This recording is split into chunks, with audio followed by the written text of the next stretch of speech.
we have a problem that, in fact, I have, when I talk to senior army officers who are my peers, I tell them that the transformation of the NRA to UPDF can never be complete until the UPDF is able to salute another commander-in-chief.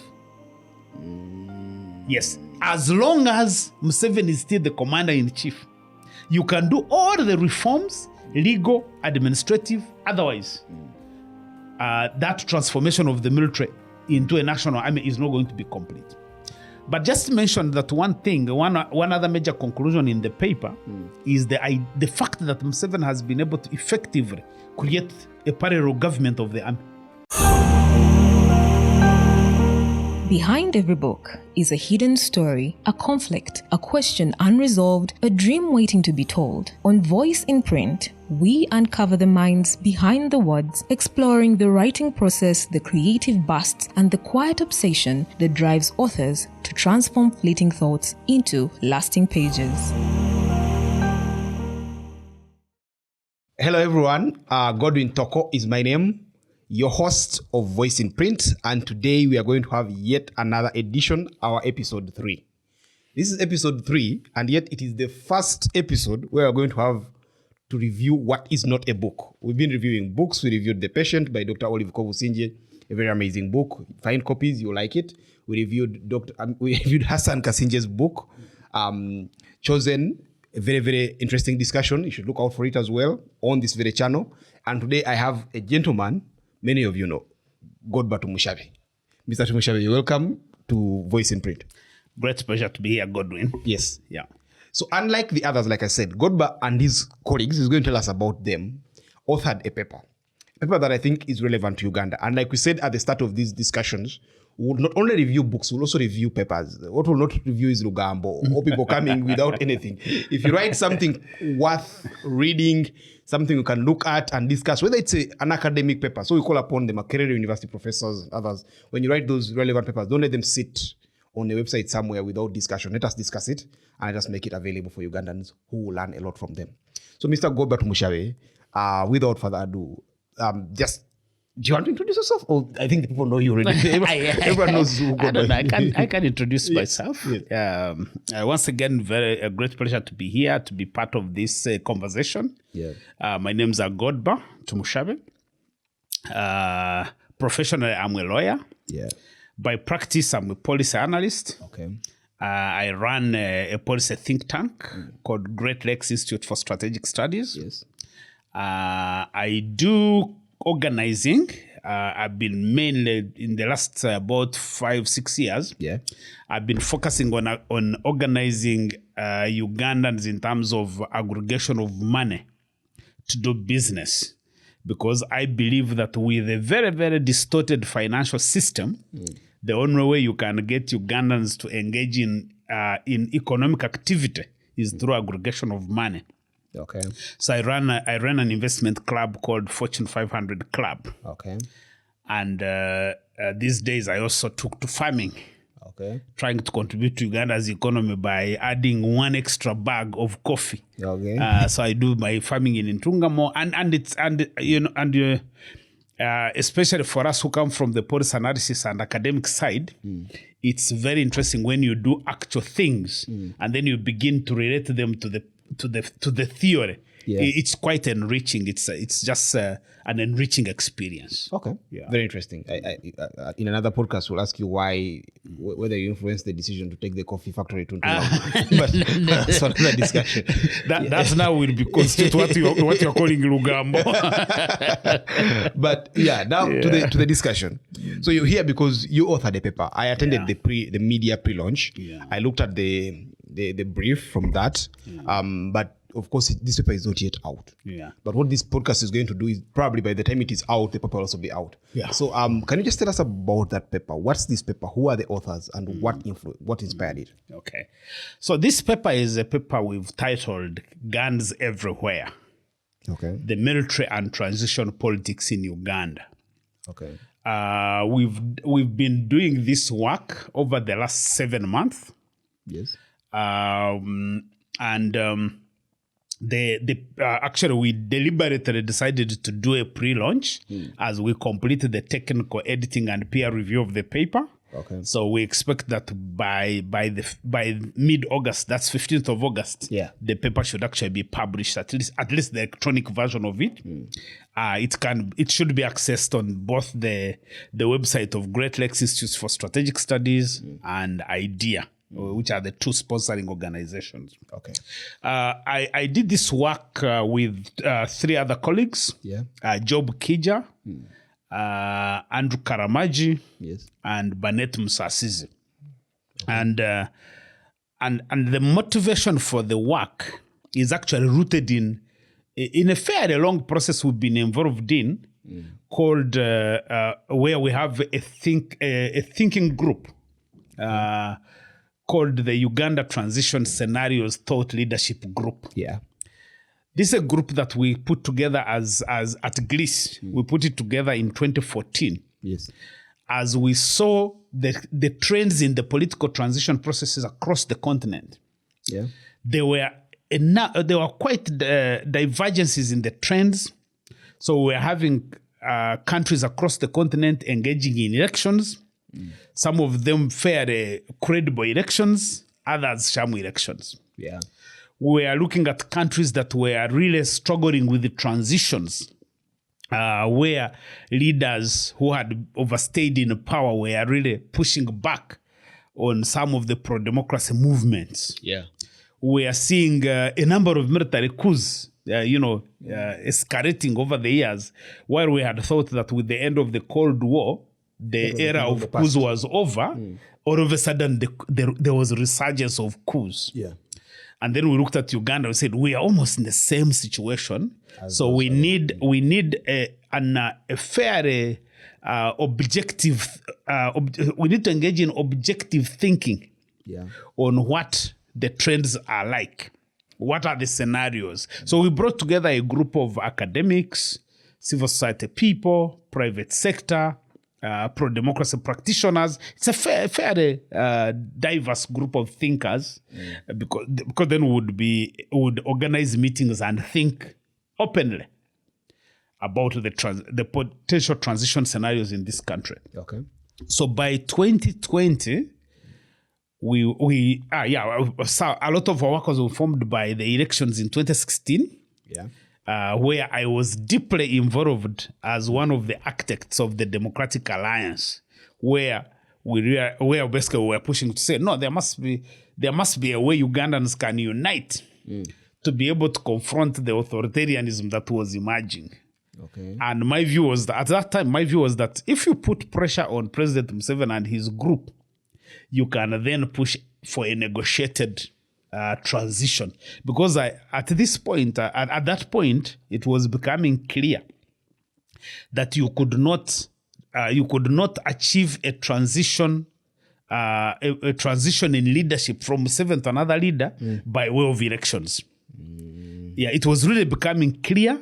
The elections were distorted, they were violent, the military was getting deeply involved, and therefore, as long as you could see that as long as you had President Museveni on the ballot, that election would immediately qualify for a violent election, and that has not changed. So now to the paper. This paper is more about the military. Did you tell us the title? You told us the title. It's called Guns Everywhere. Guns Everywhere. The military and transition politics in Uganda. All right. So let's now look at the army. Uganda has had a very, very violent history with the army. Starting right from the King's African Rifles. Just tell us about that. How was this army established? From the King's African Rifles to say about 1971 when Idi Amin takes over eventually. No. Actually, one of the major conclusions of our paper is that Uganda has never had a national army. Throughout its history to the present, Uganda has never had a national army, in the sense that a national army is recruited, trained, and maintained based on shared and agreed principles. All right. The second aspect of the national army is that it's a professional army. Now, the difference with Uganda is that most people think that because we have professionals in the army, The army is professional. therefore the army is professional. The whole concept of professionals of a professional army is that the army is subordinate to civilian authority. Yes. The civilian authorities, the civilian leadership are responsible for setting the policies Yeah. that govern the army and govern its deployment. Okay. And then the command, the leadership of the army is responsible for command and operations. So that's the relationship. Yeah. Just So with the King's African Rifle, just to for you to clarify on this. So when I talk about professional army, many people always push back and say the army has always been professional. It's just a few bad apples. And do you know about that's a standard argument, and I think it's a lazy argument. Okay. Because you see, when the army, when you have a security institution, because you remember that the military is naturally it's supposed to be a disciplined institution. Yes. Because of the nature of training, the command and control. So if there were elements in the army that are indisciplined, the army deals with them with precision. Decisively. Decisively, because of the nature of the institution. Yes. So when you have a situation where the elements within the army more or less like become the definition of the army, Okay. then that's why we say the problem is systemic. Yeah. So it becomes the system. So you cannot divorce the good men and women in uniform from the bad ones, because the bad ones then define the good ones, and we say, UPDF is a violent institution or a violent army because all we see are the guys who kidnap people, who distort elections by engaging in violence. Yeah. And we don't see any authority reprimanding them. Yes. And therefore we say, no, this is a systemic problem. So the argument that, because I have, it's very, very dominant here, that the army and the police, they are good, these are good institutions. The problem is that there are some bad apples. That's a big joke here, because everything now is systemic. But back to the King's African Rifles, yes. The first organized military, which was national, was the King's African Rifle. It was brought to Uganda after Uganda was declared the protectorate of the British. Yeah. In 1894. Yes. At that point, the company called Imperial British East African Company was contracted to run the Uganda project. Okay. So the governor then is the one who brought those soldiers from Equatorial Province, which was mainly comprised of Sudan and most of Egypt, Yes. and they came here to basically enforce colonial policy. Okay. So the first military that we have as a country is actually a mercenary army comprised mainly of Nubians. The King's African Rifle. Yeah, the King's African Rifle. So throughout the colonial period, the army does not change. When it came to there were some of the landmark events, the First World War. So there are more people are now recruited. Now Ugandans are recruited into the King's African Rifles because the British around 1918. Around 1918. So they are recruited, but again they are the regular soldiers. But the command is with those guys of the first came in. Around 1929, there were some disturbances around the Bataka movement and several other protests. This same army is used to suppress some of those protests. Yes. By around 1935-36, we have the Second World War. Yeah. There's more recruitment and more structuring, and then Ugandans are some of the soldiers who had been recruited are deployed in a number of countries to fight. The World War ends, so we have our veterans, and I think the major protests came in 1948, when again there were widespread protests. Those protests at that time were to do with coffee trade. Yeah. Where the the Ugandans had been excluded. The Asians controlled it. The Asians controlled, especially the midstream operation. So Ugandans were expected just to be farmers. So then the Asians were controlling the trade. So there were protests around that time. Yes. Again, they were suppressed violently. So fast forward, you come to 1962, and we get just a minute. Yeah. So you've told us about King's African Rifles being used to suppress these protests and all. Was there police at that time? Because you would imagine, like the conventional wisdom is that armies secure borders, the police deals with civil unrest within the borders of the country. So did the colonial period ever have a police force for Uganda? And what was it like, if at all? Yeah, no, it actually had the police force, but it was really not very prominent. I think if I recall very well, the first... I think the police and the prison service were established around 1930. I'll cross-check the figures, but we looked at that. Around that time, the police service and the prison service was created. Before that, it was always the army dealing with it. It was always the army in charge. Okay. Now we can move on to 1960. So basically, I would say fast forward 1962, the colonial authorities hand over King's African Rifles as now the national army of a post-independence Uganda. Okay. The main piece of legislation at that time, I think the first major piece of legislation was the Military Forces Ordinance of 1957. Okay. Interestingly, for some reason, that's one piece of legislation we've looked for and we can't find it. Not surprised. A lot of times they look for legislations from the past in Uganda. Yes, it's unbelievable. No record. It's unbelievable. We've gone to LDC, we went to the Parliament, we went to the High Court Library. For some reason, we can't find this instrument. You should go to the UK. Most likely, I know Ugandans who have searched for things in Uganda, now found them and found them in the UK. Yeah, so so besides that, then the first effort to reform the army through legislation is 1964. Okay. When the Armed Forces Act was enacted, which ended up repealing the Armed Forces Ordinance. That's when Uganda Army then the army is now renamed Uganda Army. Okay. Yeah. And Uganda Army is basically comprised of two services, the Land Forces and the Air Force. Okay. Yeah. It's, I think, I should mention that 1963 was also a major event. There was a major event where the army, at that time, the headquarters of the military are in Jinja. Oh, yeah? Yeah, 1963. So at that time, the military in Jinja mutinied. The 1st Battalion. The 1st Battalion mutinied. And that's 63, 64? That should be 63. 63, okay. Yeah, I think it should be 63, where they kidnapped the then Minister of Defense. Yeah. Obote had to bring in another contingent, I think, from Kenya to come and suppress the mutiny. Okay.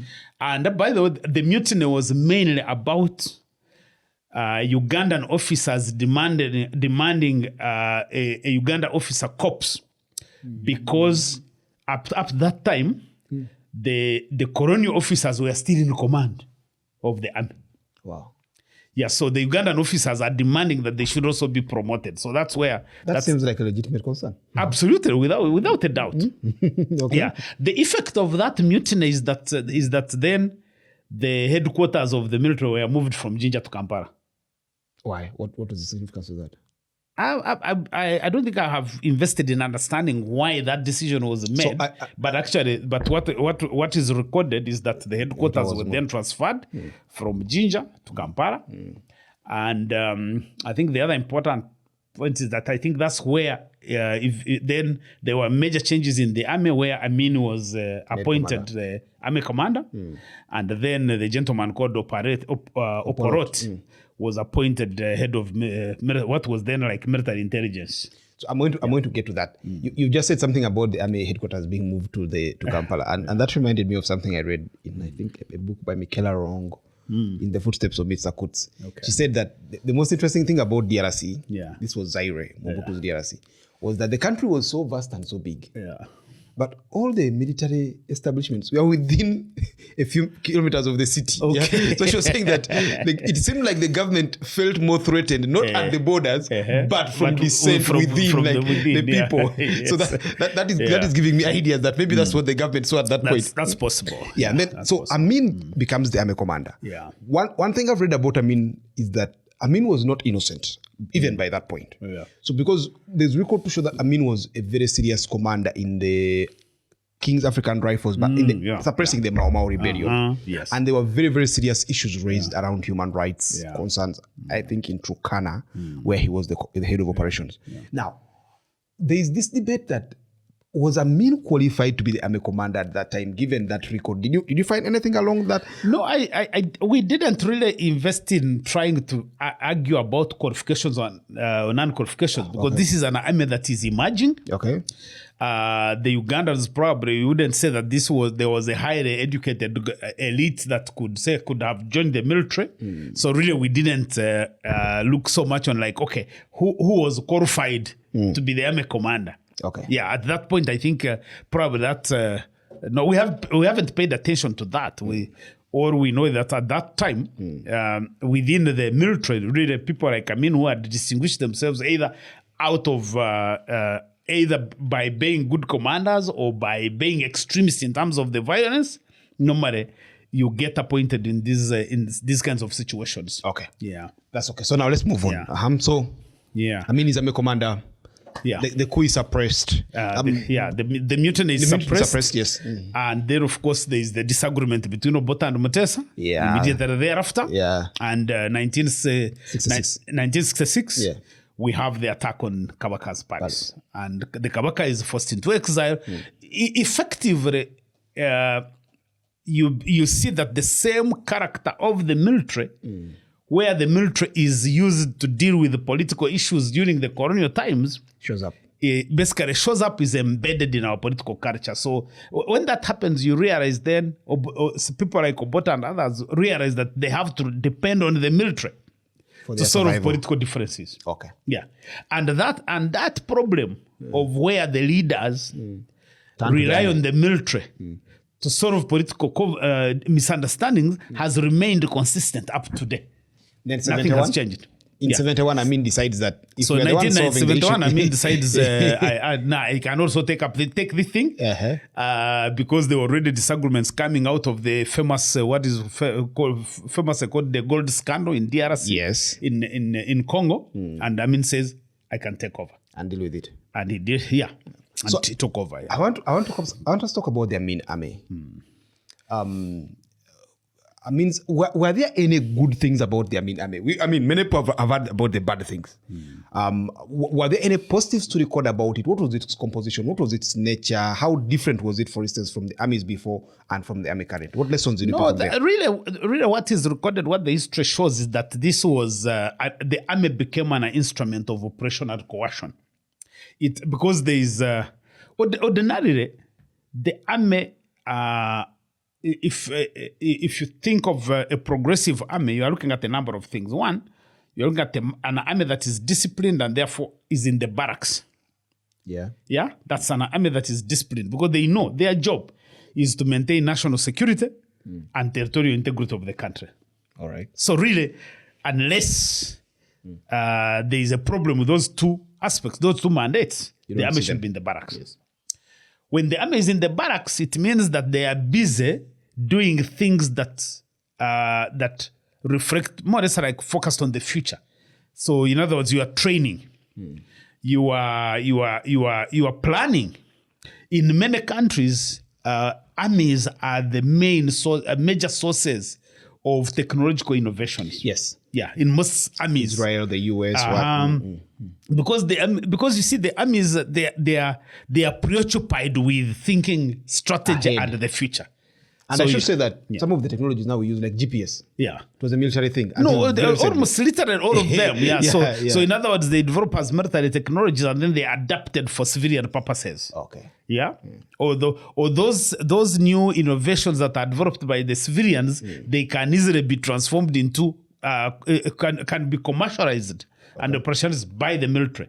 Because the military would be looking forward for these these innovations. I remember one of the time at some point when I was at Stanford Law School, I met one of Ugandans, very highly educated Ugandan, I think he was done biochemistry, PhD.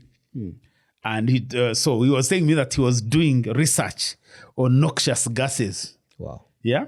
In other words, how to deploy noxious gases in war as a weapon of war. And noxious gases, they are starting from our noxious gases. As human beings, we produce these gases. So they were trying to, how do you weaponize that? Yeah. So essentially, that's what the army does. That's what the army should be doing. So now I doubt that the Amin's army at that time had the disposition to look be at able it from to that do angle. that. Okay. Yeah. But I think also, Amin also confused them and then got them into running businesses, because with the expulsion of Indians, some of them were allocated properties and businesses. And then, of course, remember that Amin also had a bad start, because in 1972 we had the attack from the Ugandan exiles, the attack on Mbarara. Yes. So the regime starts off from a shaky ground, and normally with these regimes, when there is such an attack, they become paranoid. Yeah. So Amin is one person who fascinates me. Each time I begin talking about Amin, I keep there for because I recently learned that throughout the time Amin was president, Sudan was an active enemy of Uganda. Yeah. You had Kenya, which had Ugandans. You had Tanzania. I feel like for someone who was that surrounded, I'm not saying it's good he did what he did. I'm just saying that maybe the paranoia should also be understood from those angles.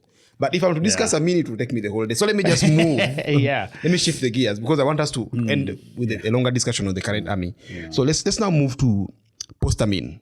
You had the UNLF coming up. Yeah. How was that army constituted? As an anecdote, I should add that one of the interesting things is that it is around 1975 that the State Research Bureau is established. Okay. I think there was actually another agency around the same time.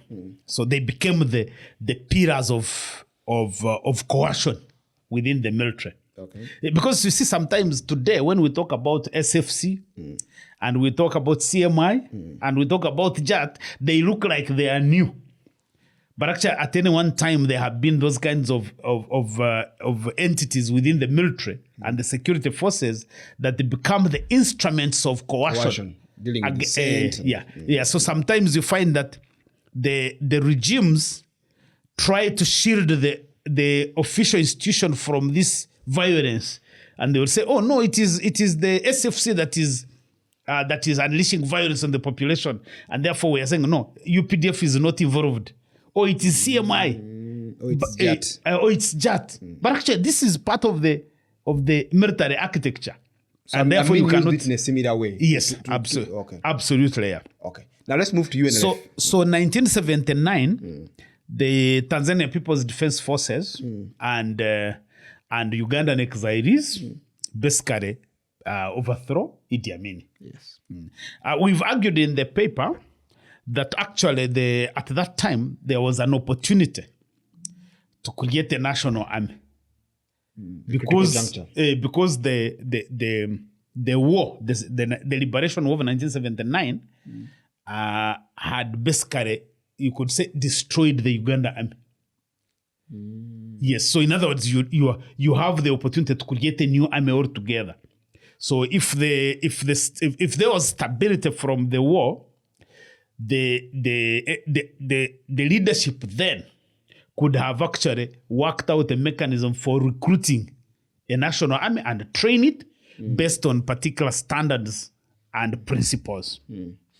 But of course, this was a very unstable regime, the post-1979. Do you want to tell us if that opportunity was taken or not, or we leave it to the viewers to guess? No, it was never taken on, because we've alluded to this in the paper. Yeah. That I think the guys who were focused on controlling power, in this particular case, Museveni, who was then the defense minister, Mwanga. And no, Tito Kero. Yeah. Oito Jok. Oito Jok. They are the ones who took advantage of that gap, and then they started recruiting their own people. Wow. Yeah. So by December of 1980, Museveni had recruited 24,000 soldiers. How old was Museveni at the time? You do the math because you can count, you can think of the official age and the unofficial. Here. But he had 24,000 soldiers. in the army. Oito Jok had recruited 36,000 soldiers. Okay. Because these two guys had understood that your level of political influence is going to depend so much on how much a fighting force you control. Okay. Yeah. So 1981 election, December 1980 elections. Yeah. Museveni contest. Yeah. UPM, he loses out. Yeah. I'm going to start a war. Yes. He keeps to his promise. Yeah. And we have the NRA. Yes. So we have let's move to the NRA. Yeah. So Oito Jok's basically Oito Jok's trainees become the UNRA. Yeah. Okay. Museveni goes to the bush and establishes the NRA. Oh, that's interesting. Yeah. That's the first time I'm hearing that. Yeah. Because I thought for the bush he recruited afresh. No, he recruited afresh, but who was he recruiting? Because from do we know who joined? 24,000. Yeah, who was he recruiting? Because if you had been recruited by Museveni in this like 2-3 year period, you're likely to join. You are likely to join. Okay. Yeah, you are likely to join. But bottom line is that in 1983, that's when Oito Jok dies in a helicopter crash. Yeah. And the reason we argue that these are personal armies, that after Oito Jok died, then it became difficult for Museveni to control the army. Museveni Obote? For Obote to control the army. So with the failure to control and the pressure of NRA, then that's why you have the military basically collapsing. Because remember, the person who was able to hold it together, Oito Jok, is dead. The differences between the Langi and Acholi officers increase. The president is Acholi, the officers are Langi. Yes. Then there was the old officers and the young officers. Yes. And then you have the pressure from NRA. In the bush. A combination of these basically made it untenable for Obote to remain in control. 1986, Museveni and his rebels take over. Under legal notice number 1, the NRA rebels declared themselves a national army. Okay. Now we have argued and said, this is a rebel group for all intents and purposes. Yes. So the mere fact that you have enacted a law does not and said we are a national army does not make you a national army. You get? Yeah. It doesn't make you a national army. Incidentally, what I found curious is the parallels between the NRA and the King's African Rifles. Okay. Because King's African Rifles was dominated by Nubians.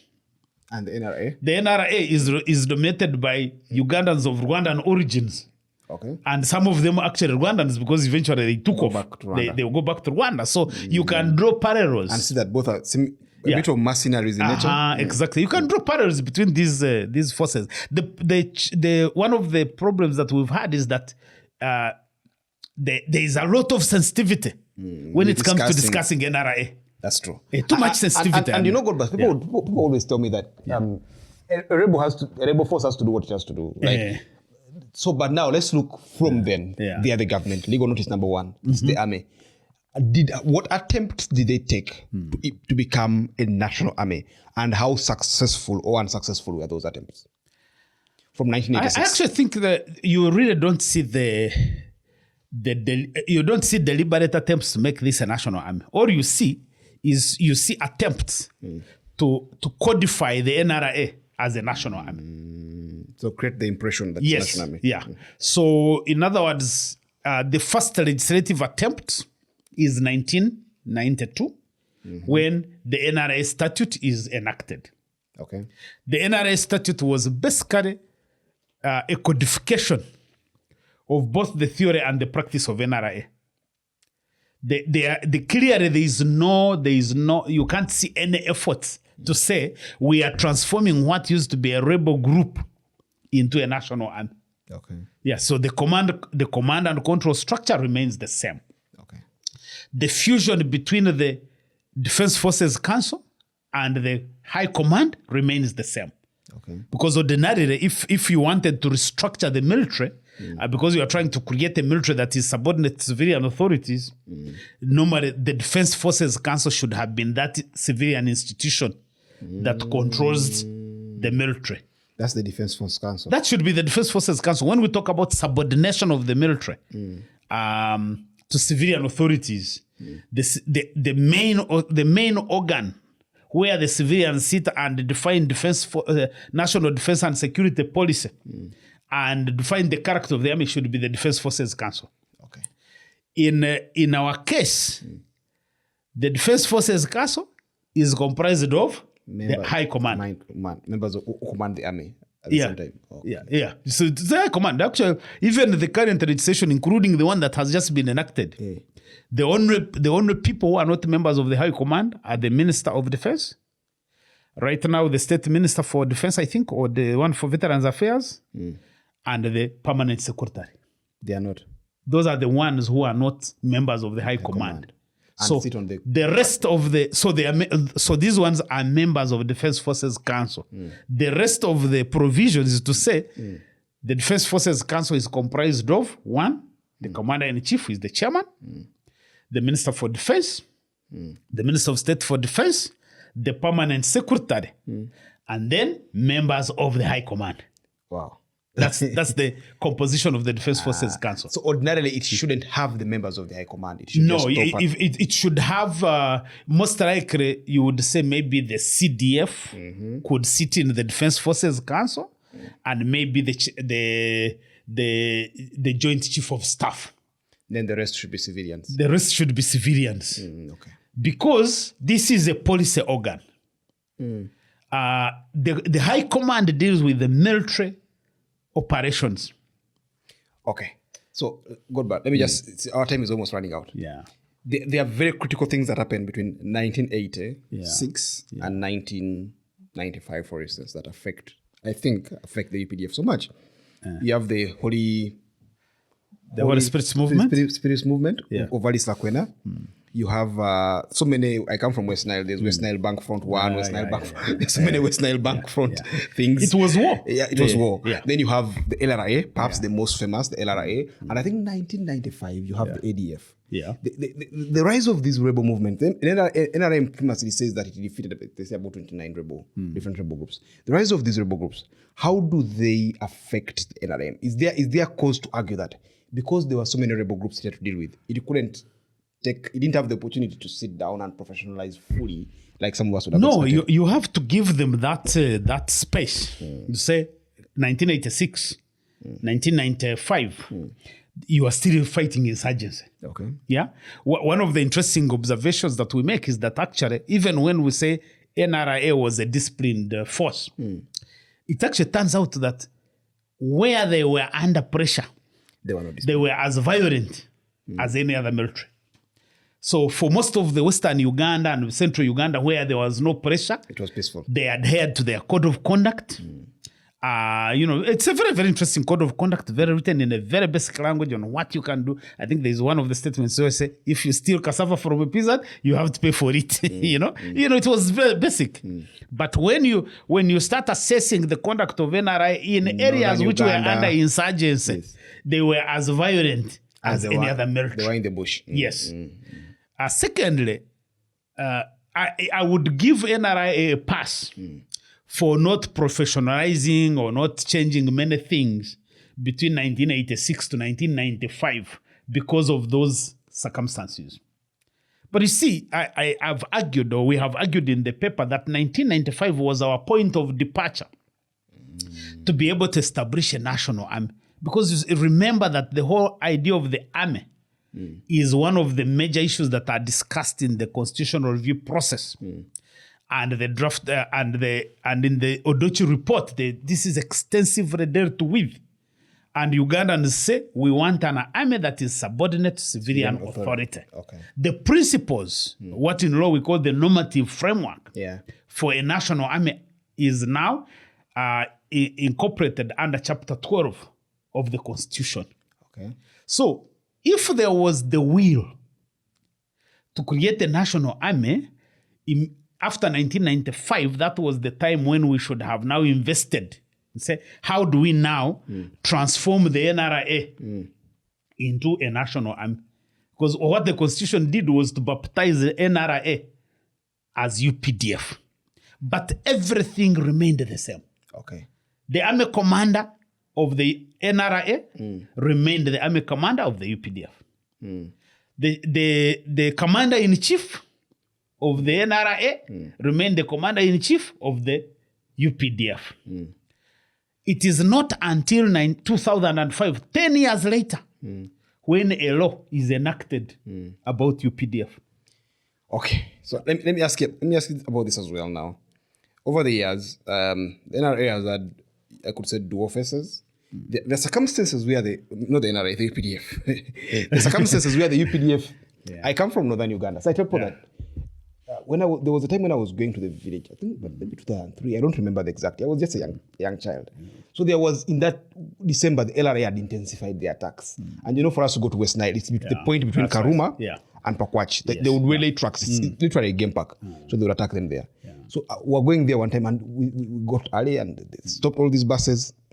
So we're in a private car. I was in the car with my sister, the driver, and I think my father. So we get into the car and the soldiers tell us that we are going to escort all the cars. It's going to be a longer process, a tedious process, but we'll put like 5 members ahead, then a collection of buses, you go after 1 hour, another group. So this particular, we're in the first group because we had a very small car, a salon car. So I was sitting in the car with the army commander, my sister, and the driver. We were young, so the commander was carrying me on his laps as we were going. And we were talking, he was telling me stories and all that. I was going to defeat the rebels. He was convincing me to join the army. I was a P3 kid at that time. And I should felt still like, join Godwin. Yeah, no, nice. I'm long gone. It's water under the bridge now. And for a person in P3, that gentleman seemed so, impressed me so much. He was telling me how they were fighting the rebels and all this. And I have that image of the NRA, the UPDF in my mind. That I hold so dear. But then you walk on the streets of Kampala and do some of the things the UPDF also does and you're thinking, what happened? Like, why are these, this night and day? Like there's this army that was fighting to protect you and give you all this sanctuary. Then you see the army that now, I mean, if I'm abducted today after this podcast and they say, Toko has disappeared, very people are going to think, those must be some ADF, those must be LRA, those must be some mafia. That is probably the UPDF. Now, like, how did we get to that point as a country? That we get to this point where now the army becomes probably the source of insecurity to the average Ugandan. I think that's what we have argued in the paper, that this is the failure of transformation of the army. So, in other words, from 1995, the NRA is supposed to transform into the UPDF with all these principles and rules that govern how you create a national army. The problem, and we've said this in many ways in the paper, that where the UPDF is now manned by very, very highly professional people in terms of training, in terms of academics, but also training. Okay. Yeah? These are highly professional people. Many of them are our colleagues. Yeah. So we know them. So they are not kwara people the way you used to talk about Idi Amin's army or Rutwa's army. These are highly trained, professional people. And when you talk to them, they have this sense of a national army trying to make sure Uganda transforms. Theirs is national service. Yes, national service. The only problem is that when you follow Museveni and his thinking, for him, the UPDF is still NRA. Yeah. And you continue to see it now as his popularity has waned and there is a pressure from the different forces, from different circles, you will see him referring more now to NRA. Even in public speeches, you will see him referring to NRA because for him, in his mind, NRA is his army. And he still sees UPDF as his army. You can't be surprised that now it's very very rare to see Museveni without his gown, his UPDF gown. Remember, in 1996 he retired from the army to become a civilian.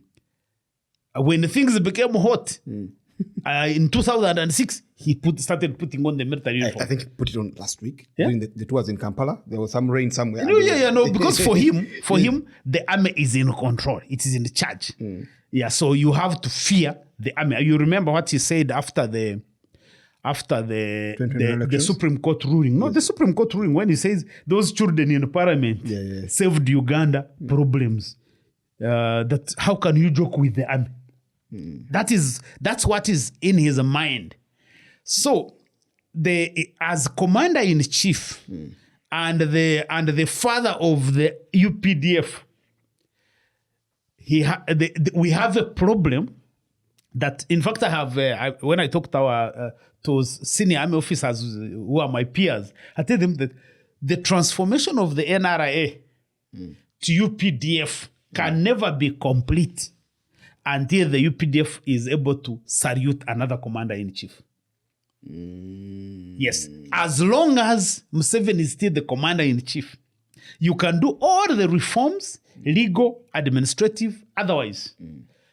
That transformation of the military into a national army is not going to be complete. But just to mention that one thing, one other major conclusion in the paper is the fact that Museveni has been able to effectively create a parallel government of the army. Yeah. So when you look at the structure of the army now, there is a parallel government with the UPDF establishment of 2021 and the UPDF Amendment Act of 2025. That process of creating a parallel military government is complete, where you have the commander-in-chief and the chief of defense forces exercising executive authority. You have the Defense Forces Council, which is largely comprised of the military, exercising legislative authority, and now with the judiciary, with the justice system, with the military justice system, they have created a judiciary.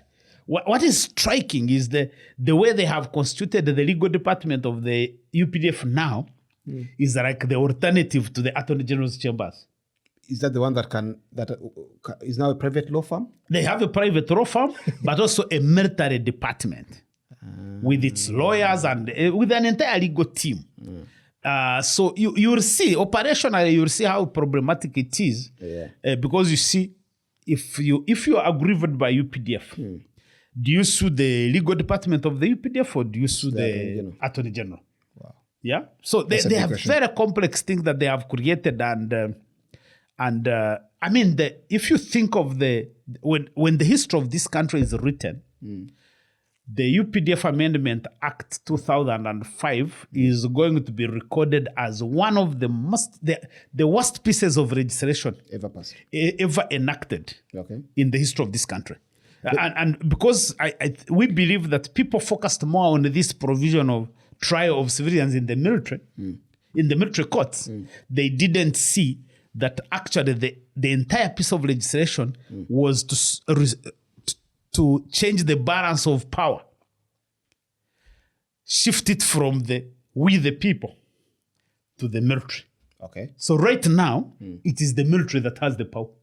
So I'm going to ask you two questions that we can wind up. I see the discussion has been long, but it's been very, very interesting. Yeah. So one, where are Ugandans in all this? Ugandans seem to have also this idea. Like you said, Museveni said, how do you play with the army? There was a bomb blast, the Matas Shrine and all that.